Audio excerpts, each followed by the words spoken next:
Hello, New York Giants fans, and welcome to a new edition of the Valentine's Views podcast here on YouTube. Please like, share, and subscribe to support the channel. Ed Valentine and Tony DelGenio of Big Blue View here to talk about the wonderful times these days with the New York Football Giants.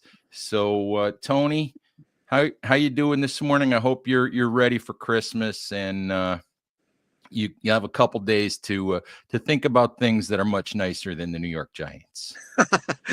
Yes, we're just about ready for Christmas, and Giants fans got their first Christmas gift yesterday with the Las Vegas Raiders winning a game. Yes, thank you, Jacksonville Jaguars. Thank you, Las Vegas Raiders. That might be the only good thing that's happened for the Giants all year. And I'm not a fan of tanking, and I don't think the Giants are tanking. I just think they're this bad. But the only good thing maybe that comes out of this season is getting a shot at the quarterback of their choosing in the 2025 NFL draft. Yep, and I think it's obvious now that that's the way they'll want to go. Pending something bad happening in the next 2 weeks that gets them out of the top two. Well, it's funny that you mentioned it. I mean, I actually picked the Giants to beat the Falcons on Sunday. I've just had this feeling that there's a win coming somewhere. It's just hard to imagine ending the season losing 12 consecutive games.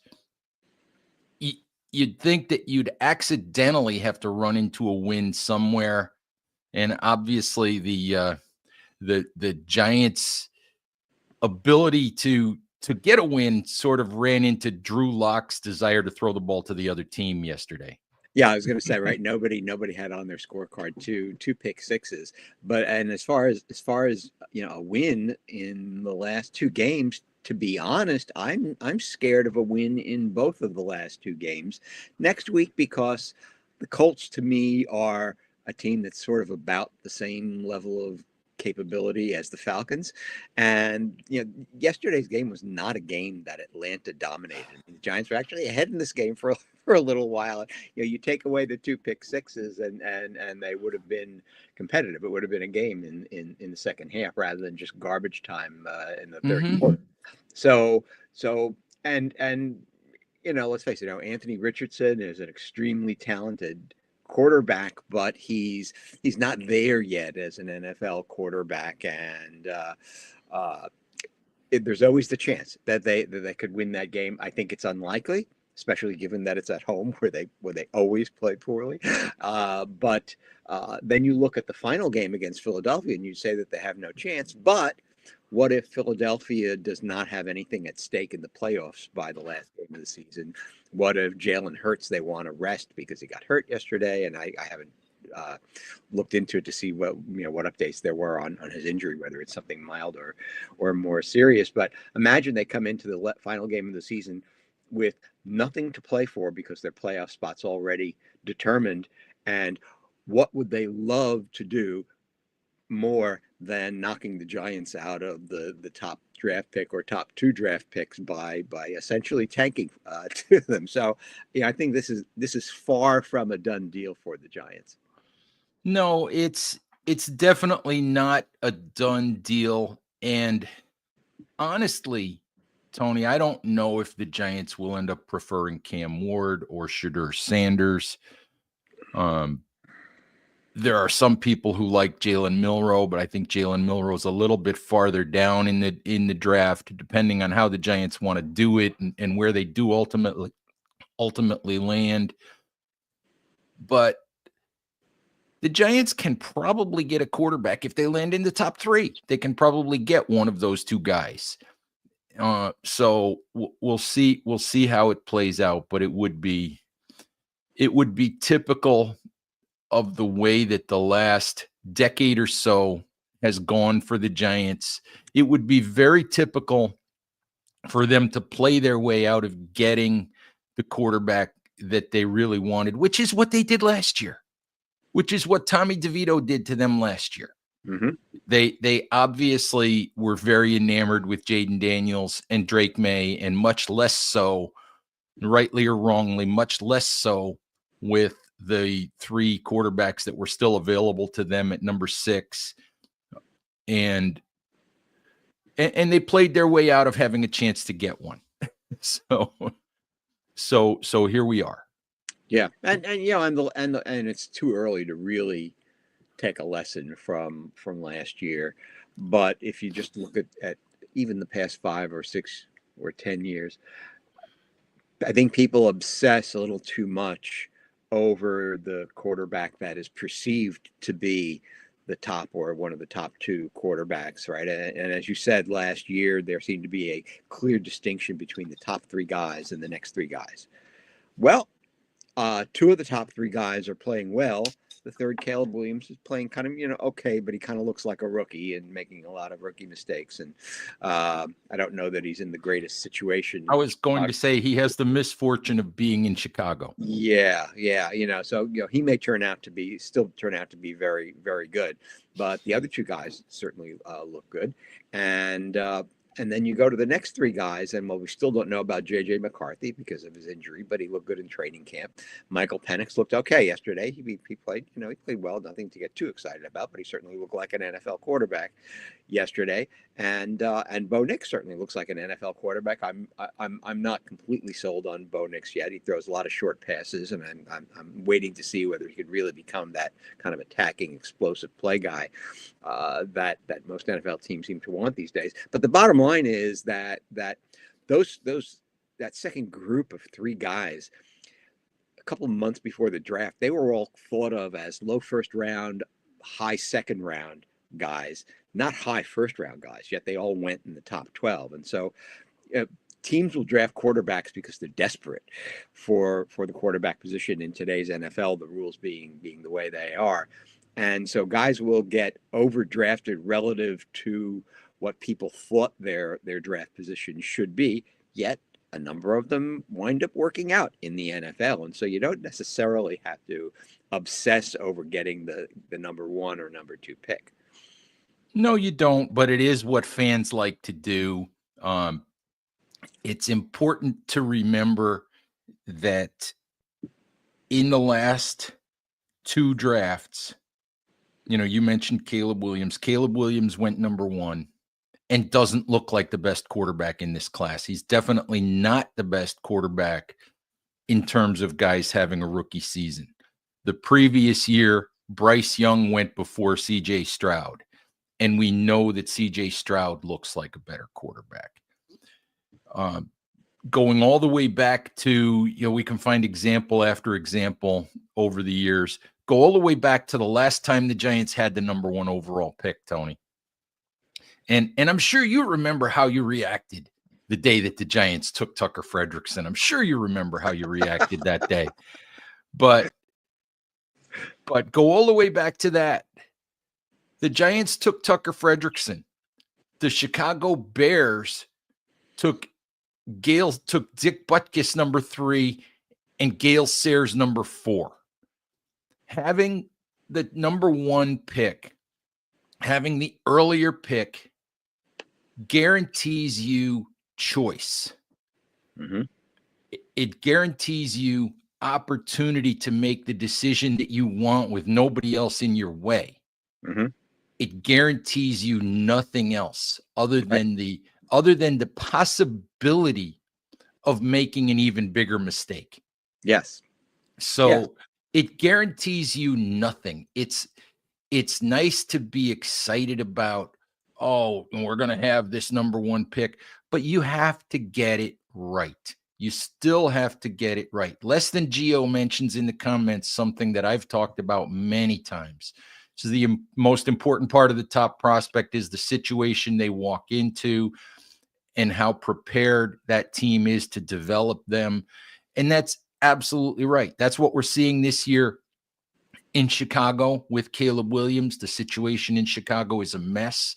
That's what we're seeing in Carolina with Bryce Young. Bryce Young walked into a situation where the GM who drafted him and the coach who was supposed to develop him were both fired before his rookie season was over. Situation matters.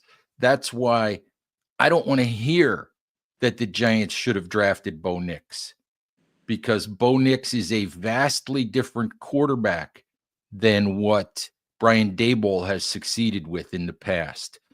There was only one team in the NFL who thought Bo Nix was a first-round draft pick. That was the Denver Broncos, and that was head coach Sean Payton.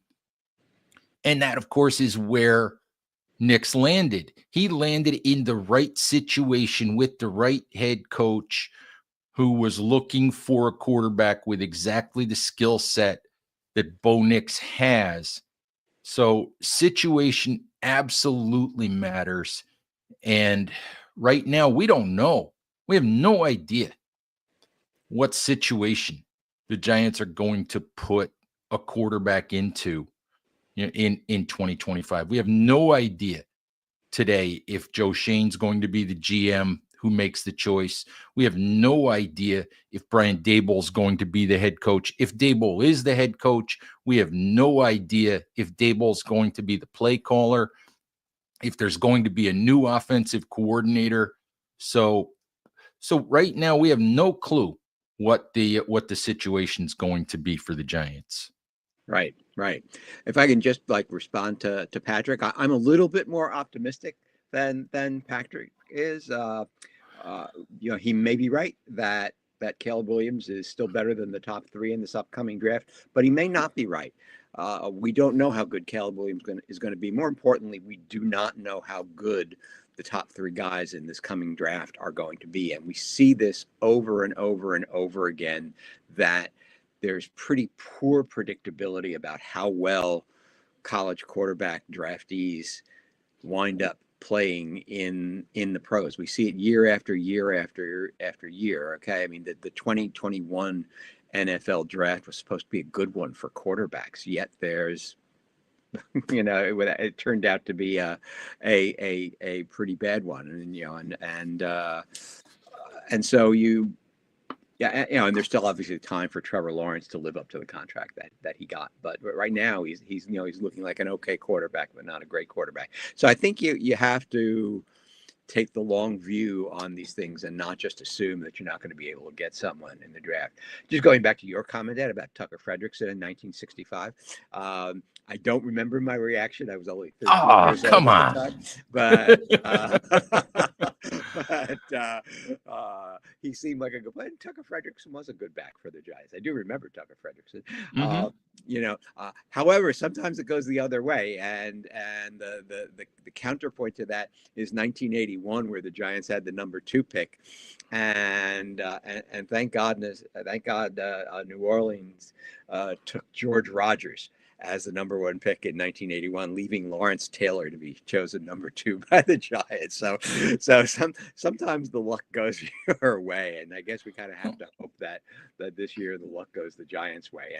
And yeah, it's possible that all of these quarterbacks coming out of this coming draft will turn out to be mediocre quarterbacks in the NFL, but it's also possible that a couple of them will turn out to be really good. And I think at this point, the Giants have no option but to try one of them if they're in a position to do that, and hope that you at least get a capable NFL quarterback from it. Yeah, I agree. I think the recent example that involves the Giants in terms of draft pick and where they picked a couple of years ago, remember the obsession about Chase Young and getting the number 2 pick and getting Chase Young and getting Chase Young and getting Chase Young. And of course, the Giants beat Washington at the end of the year and ended up with the number 4 pick. Chase Young landed in Washington. The Giants ended up with Andrew Thomas. And despite Thomas's injuries the last 2 years, Andrew Thomas is a far better, far more impactful player than Chase Young. So what matters is getting it right, Tony. What matters is getting it right.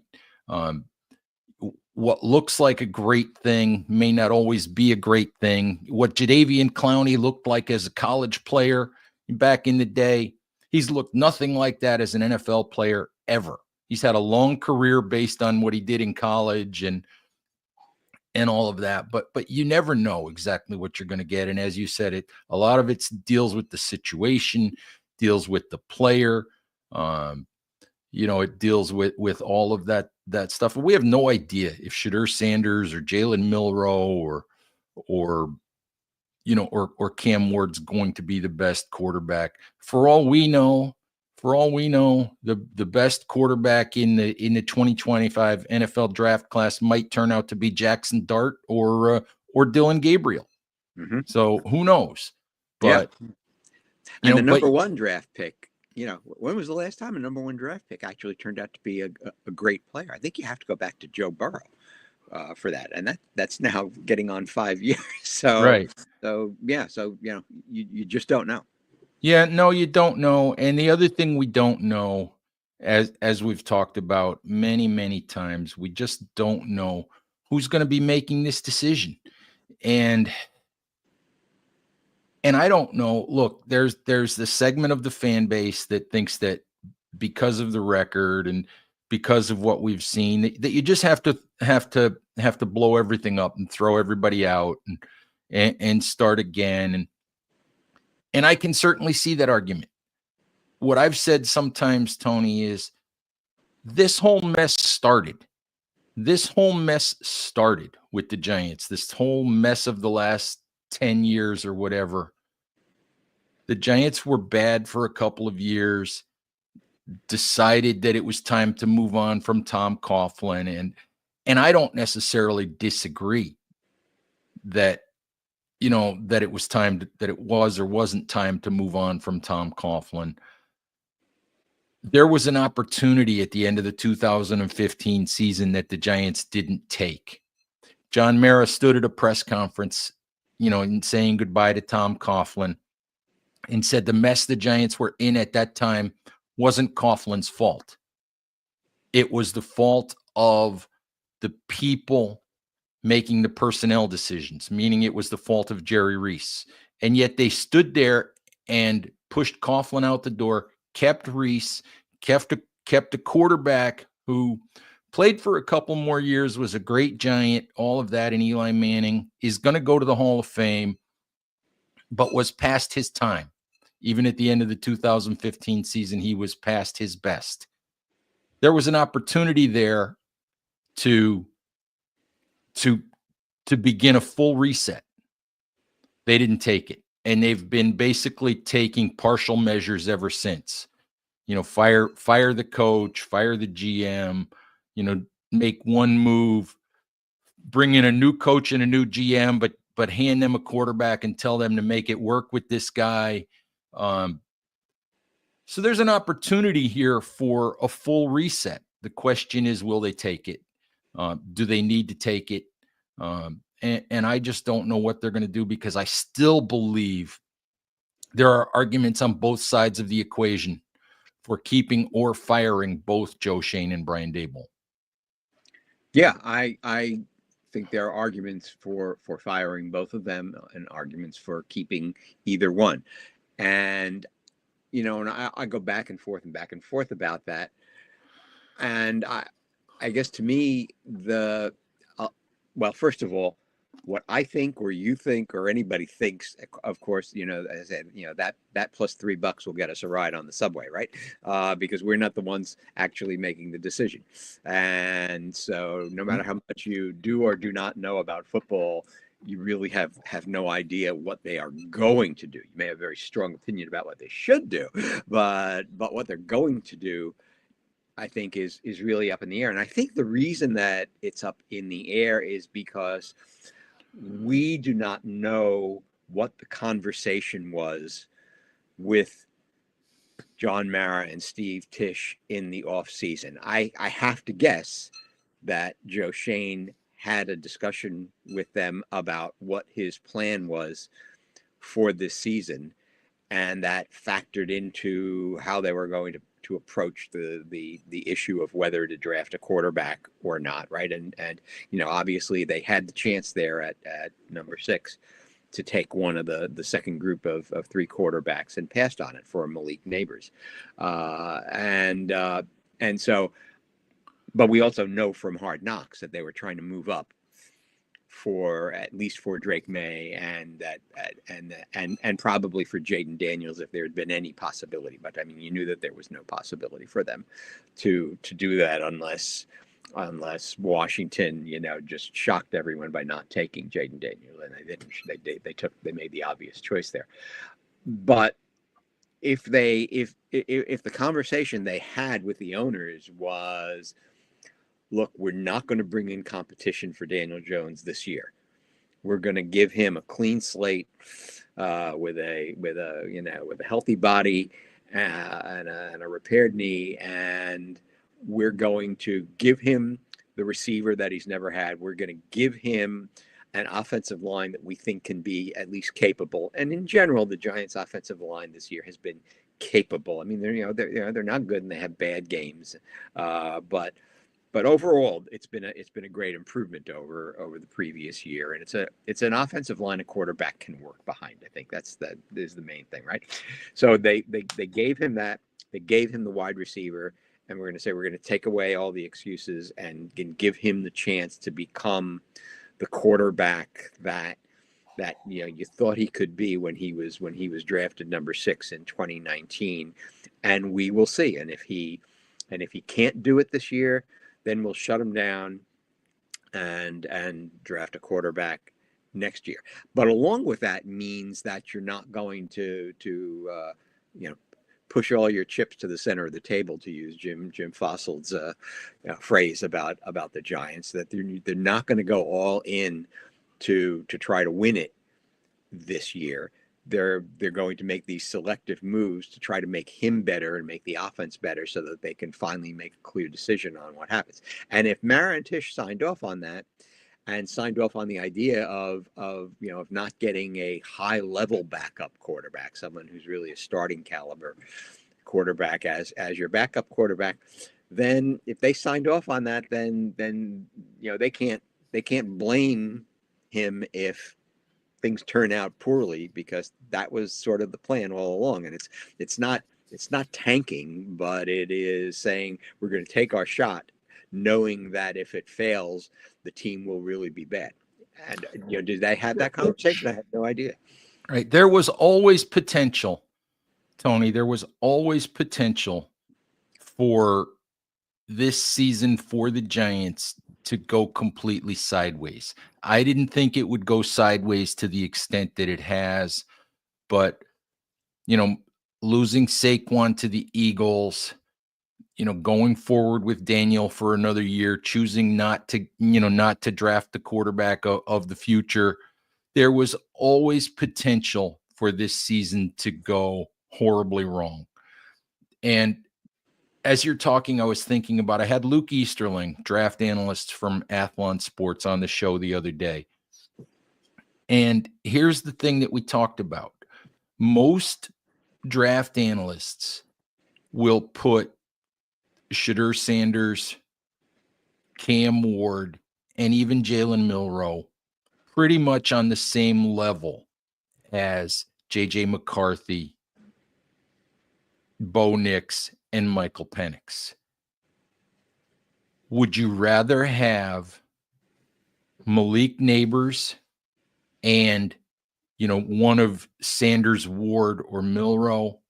Or would you rather have McCarthy, Penix, Nix, and whatever you could get, with one of those guys? And Easterling said that he didn't think that you could get, he thinks Neighbors plus quarterback out of this class is as good, probably better than what you could have done doing it the other way.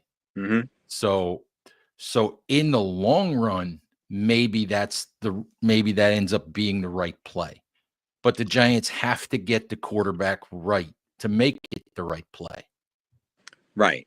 And so I mean, so the the alternative to doing it the way the Giants did it, get their wide receiver this year and get a quarterback next year, is, as you say, you take one of those three guys in the second group of three this year, and then next year, being if things turn out the way the way they have turned out, then you do have Travis Hunter there. You have the Arizona State guy, Tedero. Yeah, and if you could, if you're in a position to get one of those guys, right? And I mean, the people I think seem to feel like Travis Hunter's a cornerback in the NFL, a full-time corner, part-time wide receiver, but we'll see how that works out. Not that that would be bad for the Giants either. but can you, but so Easterling's argument was that if they get the quarterback right in the upcoming draft, that works out fine in the long run.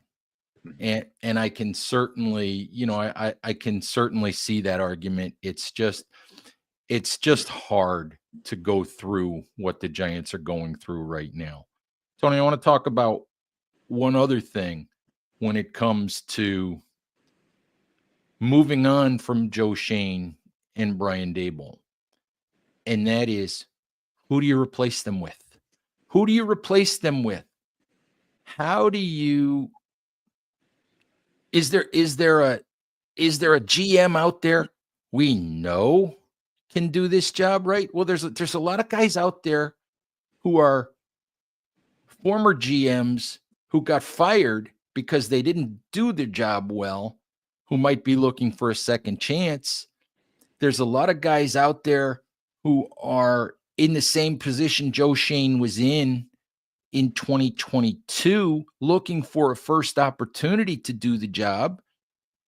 And we have no idea, we have no idea if they can do it well or would do it well. And it's the same with head coaches. 3 years ago, you look at Ben Johnson, and you look at everybody's kind of frothing at the mouth to get Ben Johnson. 3 years ago, Brian Daboll was Ben Johnson. Okay. 3 years ago, he was the hot guy. He was the guy that everybody was thinking, he's next. And he won Coach of the Year in 2022. He does know how to coach. He does know, how to do things. The last 2 years have gone horribly sideways. They absolutely have. But can you guarantee that you can bring Mike Vrabel to the Giants? If you can't guarantee that you're bringing Mike Vrabel to the Giants, then how do you guarantee that you're upgrading? How do you guarantee that you're upgrading at GM? And to me, that complicates all of it. You can change for the sake of change, but if that's what you're doing, then what does that help? Yeah, and I understand the idea of Ben Johnson. I'm not sure I understand the idea of Vrabel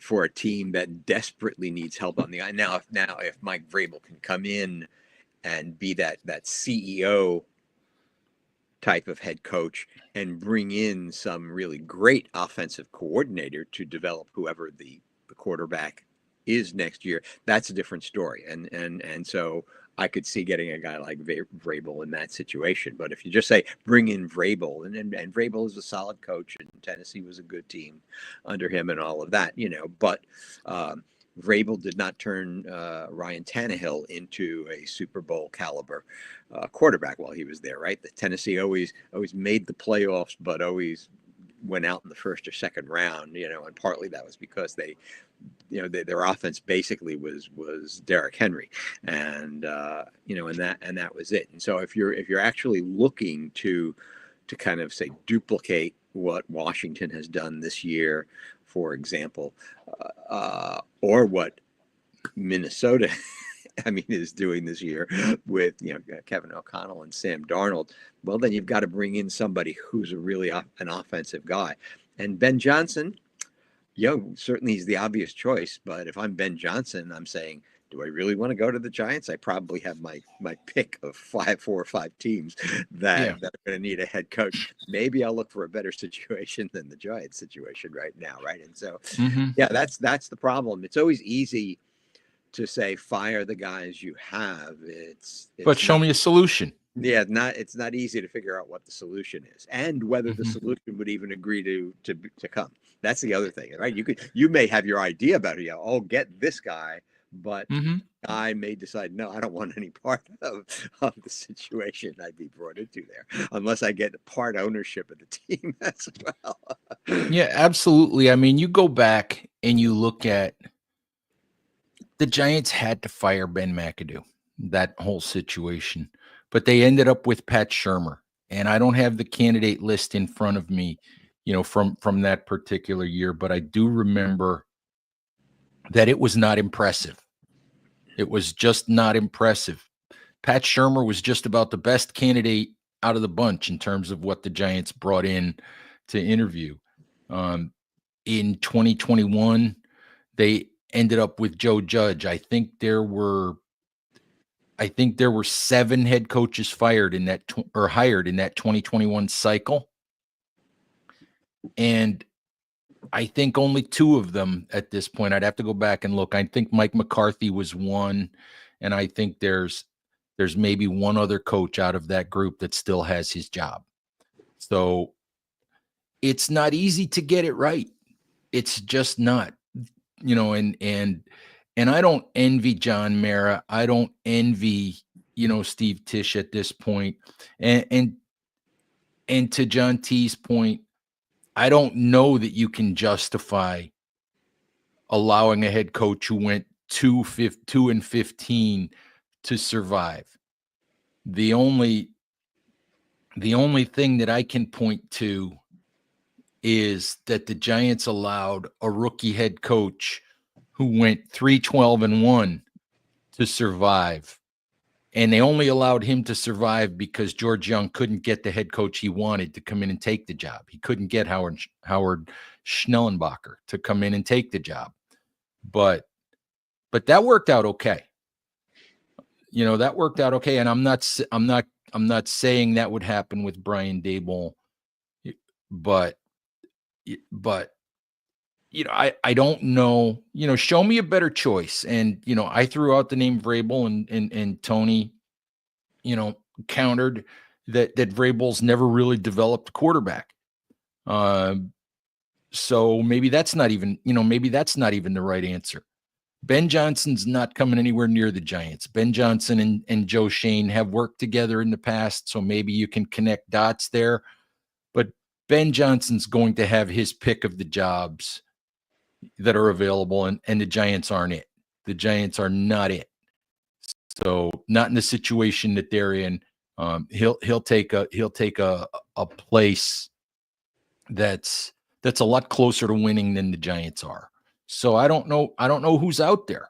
I don't know what better choice there is. And if you're changing just for the sake of changing, you're going to be changing again in 2 years. So, you're most likely going to be changing again in 2 years. And Daboll and Shane have 2 years left on their contracts. So if John Mara truly believes in their process, truly believes in them, then maybe I keep saying that keeping them is the hard thing to do because of the situation. Maybe it's the best thing to do. Maybe it's the right thing to do. I don't know. I really don't, because this is an awful situation that the Giants are in. Yeah, and I think to me the way you lose, right? Obviously 2-15 is awful, right? If that's the way it turns out, but I think the way you lose it plays a role in this as well. And so what we've seen this year with the Giants is that right there, I mean, they're losing now on a weekly basis, but most of that time they were playing tough, they were hanging in there, and they just couldn't make the big plays at the end of the game to win the game most of the time, right?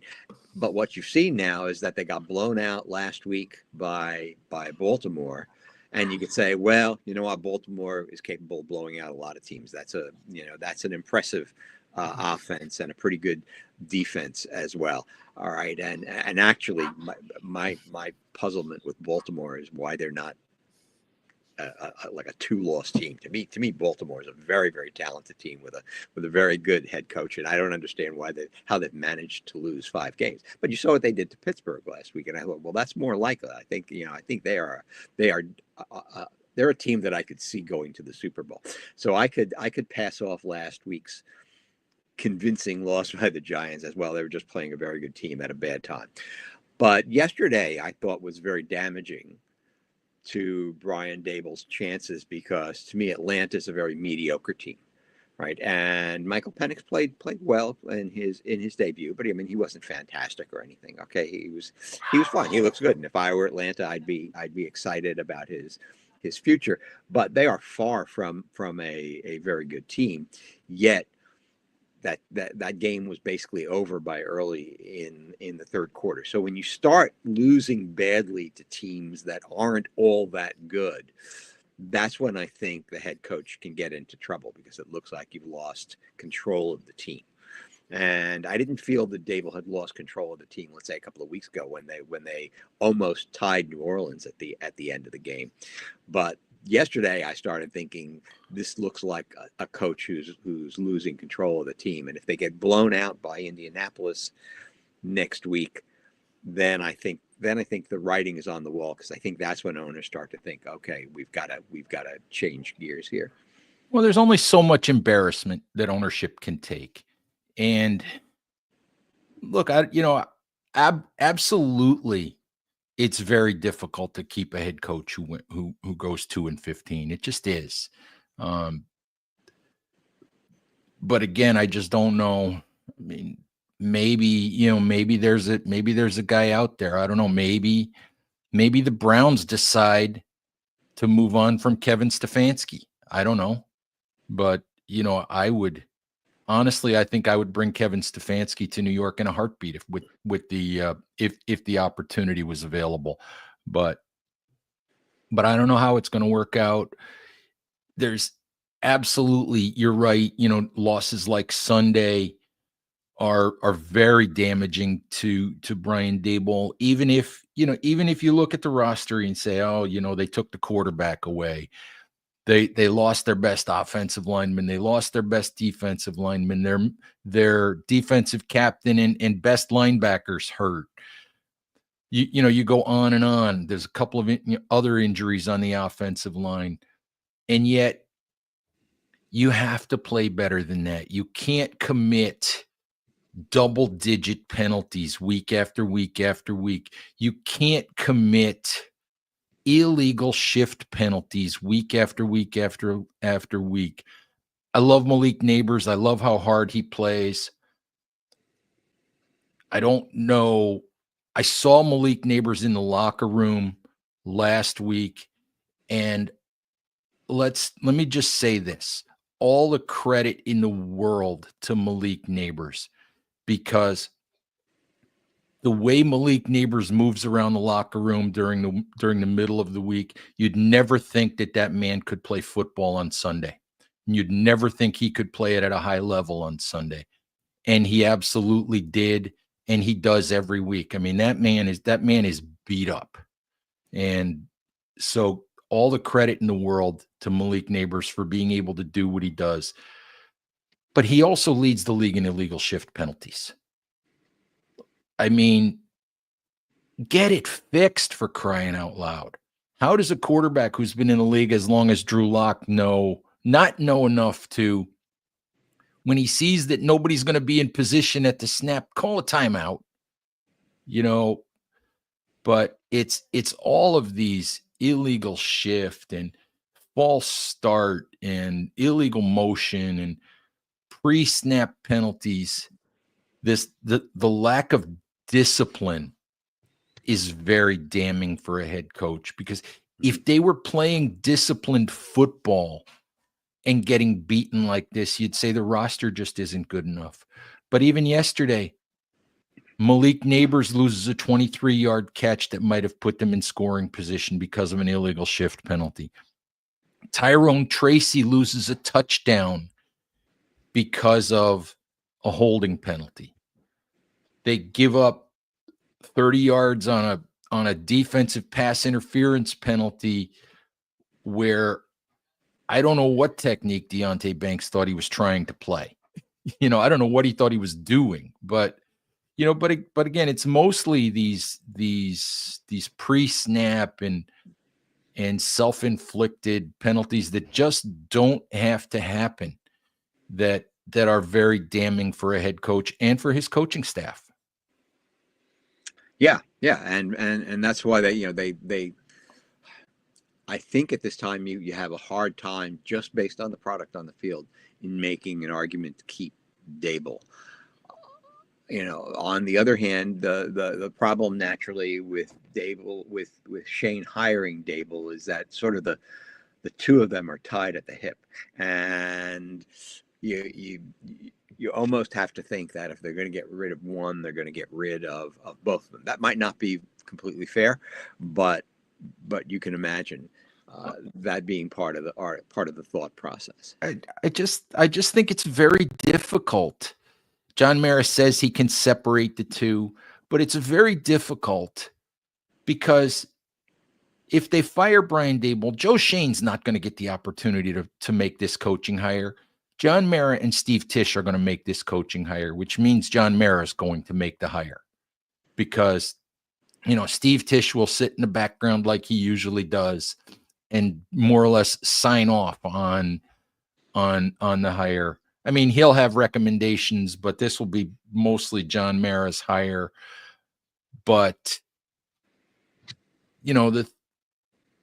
it's very difficult to do that because then you're setting up the possibility of a Gettleman Judge kind of situation where you've got GM and head coach on different timelines, on different tracks, because you're going to give a new head coach probably a 5-year deal. That's what standard head coaching contracts these days are 5-year deals.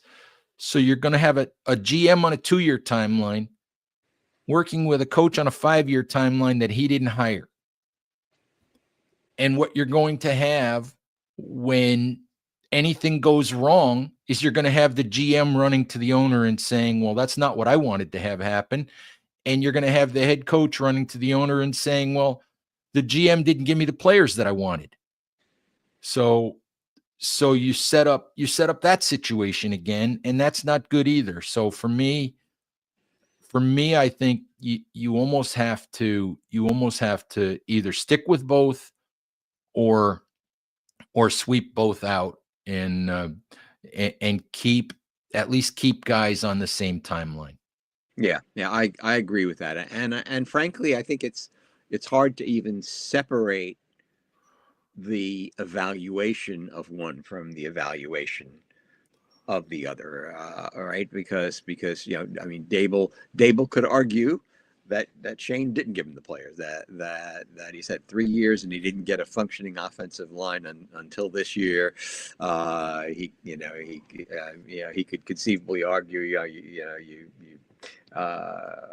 you didn't give me an option at quarterback other than Jones, and so on and so forth, right? And Shane could make the argument that, well, I did all of these things to improve these different areas of the team, and he wasn't able to make it happen.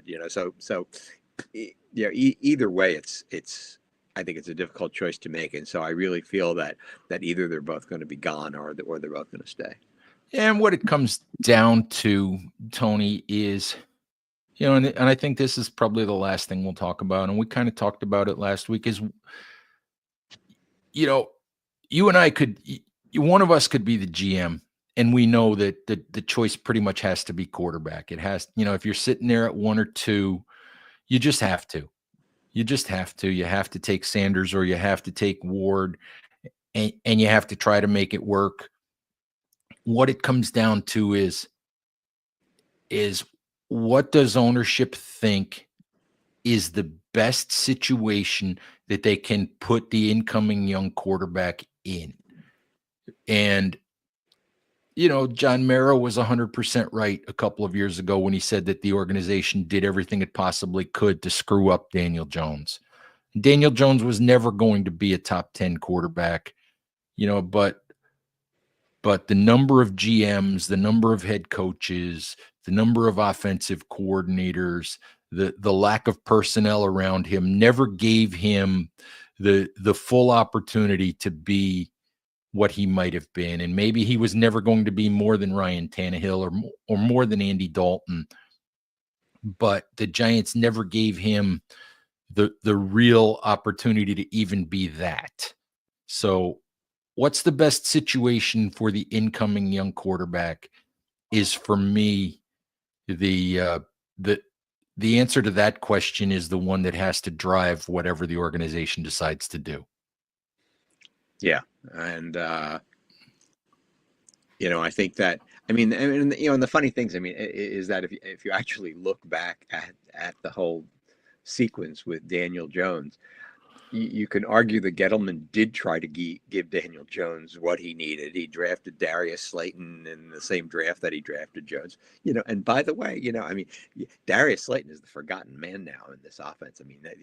Whoever is behind the center now for the Giants every week, it's like they forget that Slayton is even on the field, it seems. But Darius Slayton has been a good receiver for the Giants and a 5th-round pick. So that was a good move by Gettleman.